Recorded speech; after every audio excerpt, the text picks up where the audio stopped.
کیسا مزاج؟ بھائی سامعین سے مزاج پوچھنا بھی تو ضروری ہے نا.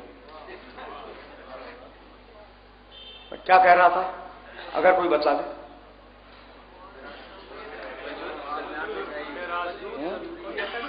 ایک ایسا وجود ضروری ہے جو ادھر سے لے ادھر دے. اگر ادھر دے تو ہم جیسا ہو، اگر ادھر لے تو اس جیسا ہو.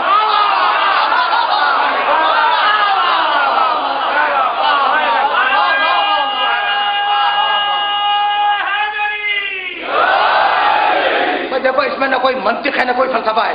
مجھے یاد ہے، ممکن ہے اجتماعی حافظہ کام نہ کر رہا ہو، لیکن مجھے اچھی طرح یاد ہے کہ کئی سال پہلے میں نے ایک مثال دی تھی وسیلے پہ بات کرتے ہوئے. کئی سال پہلے جانتے ہو میں نے کیا تھا کہ بھائی دیکھو دوسری منزل پہ تمہیں جانا ہے، ادھر سیڑھی ہے، زیرے پہ جاؤ گے نا بھائی، اس سیڑھی کو کراس کرو گے نا. اچھا بھائی تو سیڑھی کے لیے اب تمہیں جانا ہے چھت پر، جانا ہے تمہیں سیڑھی کے ذریعے. تو ایک طرف سیڑھی کے لیے لازم ہے کہ وہ زمین سے لگی ہوئی ہو، دوسری طرف لازم ہے کہ وہ چھت سے لگی ہوئی ہو. تو ایسا بندہ ضروری ہے جو ادھر بھی متصل ہو ادھر بھی متصل ہو. بھائی دھوکہ دونوں نے کھایا، دھوکہ دونوں نے کھایا. ایک ایسا وجود ضروری ہے جو ادھر سے بھی لگا ہوا ہو ادھر سے بھی لگا ہوا ہو. دونوں نے دھوکہ کھایا. نصیری نے ادھر سے دیکھا اپنے جیسا سمجھا،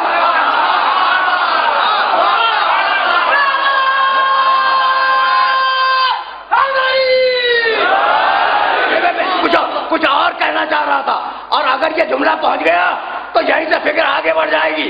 بھائی اب ضروری ہے کہ ادھر بھی لگا ہوا ہو ادھر بھی لگا ہوا ہو. دو گروہ ایسے ہیں جنہوں نے دھوکہ کو کھایا. نصیری نے ادھر سے دیکھا اللہ جیسا سمجھا، اور بلا نے ادھر سے دیکھا اپنے جیسا سمجھا.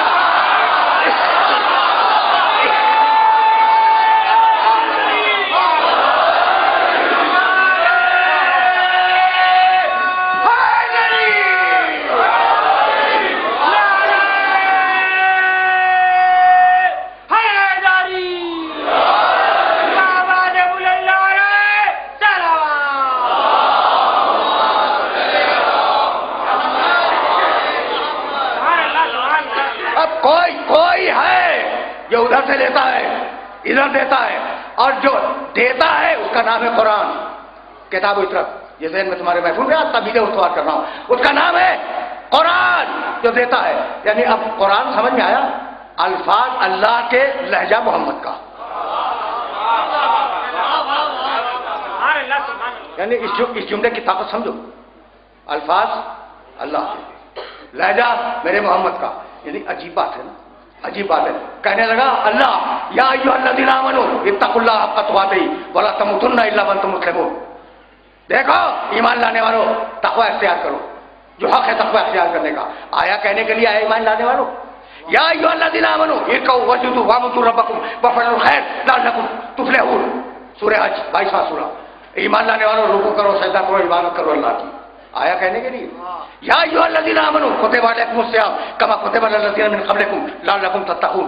اے ایمان لانے والوں ہم نے تم پر روزے کو واجب کیا. آیا تم سے کہنے کے لیے؟ بھائی سوال تو ہے نا. بھائی یہ سوال، یا ایھا الذین آمنوا لا ترفعوا اصواتکم فوق صوت النبی ولا تجهروا له بالقول كجهر بعضکم لبعض ان تحبط اعمالکم وانتم لا تشعرون. یا ایھا الذین آمنوا کتنی آیتیں سناؤ. اتقوا اللہ وکونوا مع الصادقین. اے ایمان لانے والوں اللہ کا تقوی اختیار کرو، صادقین کے ساتھ رہو. بار بار کہتا ہے اے ایمان لانے والوں، اے ایمان لانے والوں. اللہ نے تم سے کہا براہ راست آ کے نہیں. لفظ اللہ کے لہجہ میرے محمد کا ہے.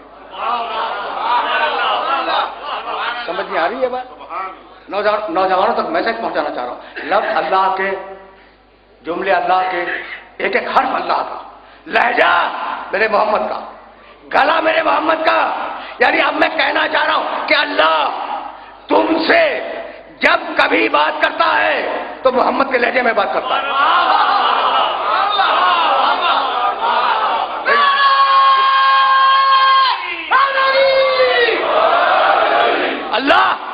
اللہ جب تم سے کبھی بات کرتا ہے تو محمد کے لہجے میں بات کرتا ہے. نماز پڑھو لفظ اللہ کے لہجہ محمد کا، روزہ رکھو لفظ اللہ کے لہجہ محمد کا. حج کرو، للہ الناس حج البیت من استطاع الیہ سبیلا، ہم نے حج کو واجب کر دیا. لفظ اللہ کے لہجہ محمد کا. تو جو بات بھی آئی وہ اللہ نے تم سے براہ راست نہیں کہی، محمد رسول اللہ کے ذریعے کہی. یہی تو وسیلہ ہے. سمجھ گئے نا بات واضح ہو گئی. تو اب یہ جملہ تمہارے ذہنوں کے اندر محفوظ ہو جائے. تمہیدی اور پہلی تقریر ہے کہ لفظ اللہ کے لہجہ محمد کا. اللہ جب تم سے بات کرتا ہے، تم سے، ٹھیک، تو کس کے گلے سے بات کرتا ہے؟ محمد کے لہجے، محمد کے گلے سے. یہی تو ہے نا. اب ایک رات ایسا ہوا کہ اللہ نے اپنے حبیب کو بلایا اور اب وہاں کوئی نہیں ہے.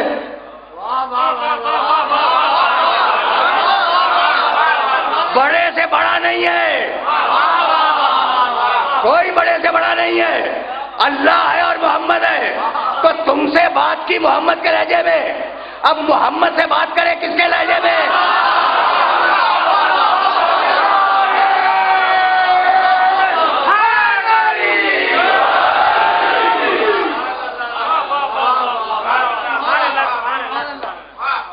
اللہ نے تم سے بات کی محمد کے لہجے میں. بھائی توجہات مندول رہے ہیں. اب محمد سے بات کرے کس کے لہجے میں؟ اگر یہ سوال تمہارے ذہنوں میں ہے تو یہی سوال اس عہد کے بزرگوں کے دماغ میں بھی تھا.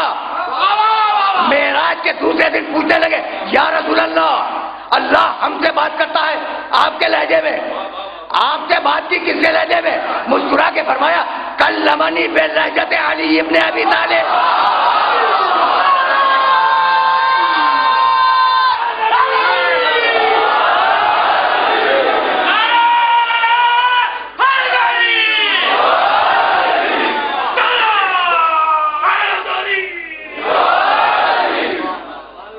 اب دیکھو موضوع کے تقاضوں کو پورا ہونا ہے. پہلے ہی دن یہ جملہ کر رہا ہوں میں، یہ جملہ پہلے ہی دن کہہ رہا ہوں کہ موضوع کے تقاضوں کو تو پورا ہونا ہے. تو اب یہاں سے میرے ساتھ آگے آہستہ آہستہ پڑھتے چلو. اچھا بھائی، تو قرآن کیا ہے؟ لفظ اللہ کے، سارے الفاظ، سارے حروف، ساری آیتیں، سارے کلمات اللہ کے، لہجہ میرے محمد کا. اور اب کہنے لگا وہ اندیکھا خدا، وہ انجانا خدا جسے نہ چھو سکو، نہ ٹٹول سکو، نہ سونگ سکو، ایسے خدا کا تعارف کرانا ہے ان مشرکوں کے معاشرے میں جہاں دیکھے ہوئے بت رکھے ہوئے تھے.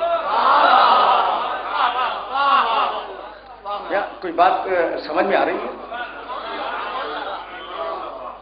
بھائی نہیں، اگر سمجھ میں آتی تو اب نوجوانوں کے لیے جملہ کہہ رہا ہوں، اگر سمجھ میں آتی تو پھر مجھے کہنے کی ضرورت کیا تھی؟ ایک جملہ سنتے جاؤ اور اب اس طریقے سے سنو جس طریقے سے میں بول رہا ہوں. جیسے میں بول رہا ہوں ویسے سنو. دیکھو بھائی، اب ایک جملہ، ابھی میں واپس جاؤں گا، ایک جملہ کہہ کے آگے جانا چاہتا ہوں. دیکھو رسول نے کیا دعویٰ کیا کہ میں خدا ہوں؟ میں خدا کا رسول، میں خدا نہیں ہوں. یعنی عجیب بات ہے. اور یہ بات اگر تمہاری سمجھ میں آ گئی تو سلسلے فکر جو ہے وہ متصل ہو جائے گا.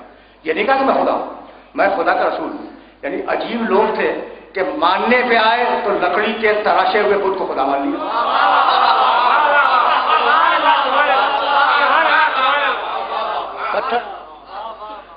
پتھر سے بت تراشے، انہیں خدا مان لیا. حلوے کے بت بنائے، تعریف میں انہیں خدا مان لیا. تو حلوے کے بت، لکڑی کے بت، پتھر کے بت انہیں خدا مان رہے ہیں. اور یہ محمد رسول اللہ جو انسان ہے، پتھر یا لکڑی نہیں ہے، وہ کہتے ہیں کہ خدا نہیں، مجھے رسول مان لو. نہیں مانتے.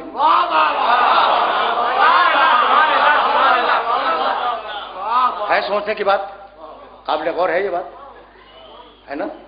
دیکھو ایک انسان کہہ رہا ہے کہ مجھے رسول مان لو، اللہ کا ماننے کو تیار نہیں ہے.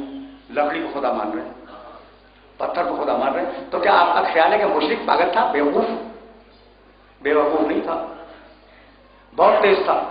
پتھر کو خدا مانے گا، آدمی کو رسول نہیں مانے گا. سبب جانتے ہو کیا ہے؟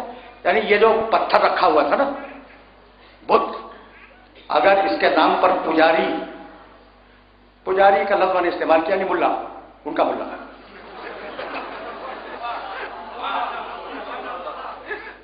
مشرکوں کا، ٹھیک ہے، تاکہ بچے سمجھ جائیں کہ پجاری کیا چیز ہوتی ہے. لیکن ہمارے معاشرے میں پجاری ہوتے نہیں ہیں. اچھا بھائی، تو اگر وہ پجاری کہے کہ اس بت نے 5 من حلوہ مانگا ہے